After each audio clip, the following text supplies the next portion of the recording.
je ne sais pas faire autrement que d'écrire, moi en tout cas, ou plutôt de dessiner. Je dessine pour la jeunesse, des histoires pour enfants. J'ai toujours envie de dessiner des histoires pour les adultes et c'est vrai que je n'ai jamais réussi. Tout ce que je fais est enfantin en fait. Et je me suis rendu compte longtemps après, quand j'ai vu que c'était uniquement des adultes qui achetaient mes livres, que finalement je m'adressais vraiment comme ça, avec la part d'enfant qui est en moi, je m'adressais aux adultes en touchant la part d'enfant qui est en eux.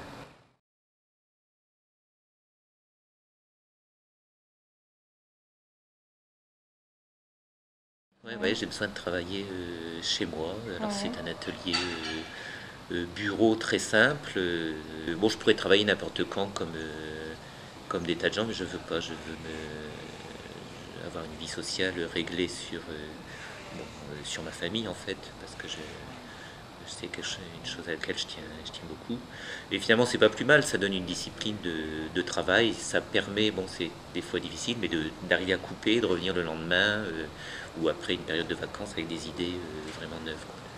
Au départ, il y a un travail de dessin et d'esquisse, dans la mesure où je n'écris pas des histoires et je les dessine. Donc je jette des tas d'idées sur le papier.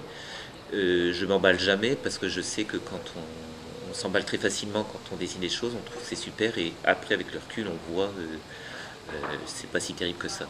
Donc je sais tout le temps qu'il y a une deuxième phase où il faut que je devienne plus intelligent et que je réfléchisse avec mon cerveau pour trier ce qui est bien, pas bien et à partir de là, quand j'ai analysé ça, je retravaille, je rejette des idées, je reconstruis.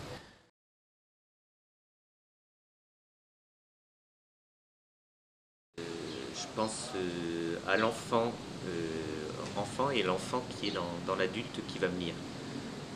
Je pense surtout à ça et puis j'ai une habitude d'essayer de vouloir à tout prix que ce que je raconte soit très lisible puisque je passe par le dessin donc mon cheminement visuel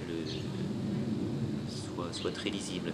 Bon, maintenant avec l'habitude, c'est vrai que je pense de plus en plus vraiment aux lecteurs, aux enfants. Je pense plus ça dans mon analyse après intellectuelle, en me disant oui ça pour un enfant ça va pas passer. J'essaye d'y penser.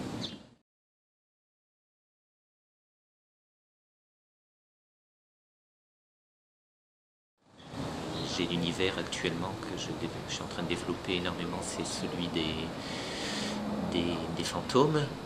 Et par la gymnastique que j'ai acquise en faisant les diapos, j'ai donc développé d'autres univers colorés, comme celui de Nage vite et plonge bien, les deux petits pingouins donc, sur l'univers blanc de la banquise et du bleu de la mer et de l'eau, hein. J'aime bien créer un univers coloré, vraiment, ou bien des univers radicalement opposés, en tout cas des univers visuels forts.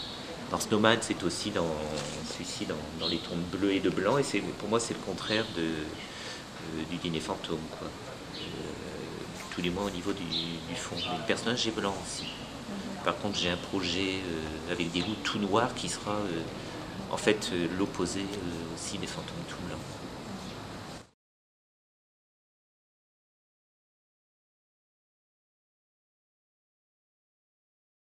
Alors, l'enfant et l'oiseau magique, j'ai créé cette histoire il y a 19 ans.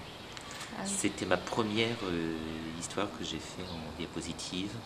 Et donc j'y étais très attaché. J'ai toujours souhaité qu'un jour elle revoie le jour sous forme de livre. Donc je m'y suis attelé, je l'ai rafraîchi un petit peu. Le personnage avait le look, je dirais, des années 80. Et j'ai inventé un petit personnage qui était plus intemporel. Mais j'ai gardé le même oiseau magique parce que pour moi, il était très fort. Il partait d'un simple rond et avec les couleurs primaires. Et je pensais pouvoir, avec ces éléments de base très simples, inventer une histoire où on part complètement.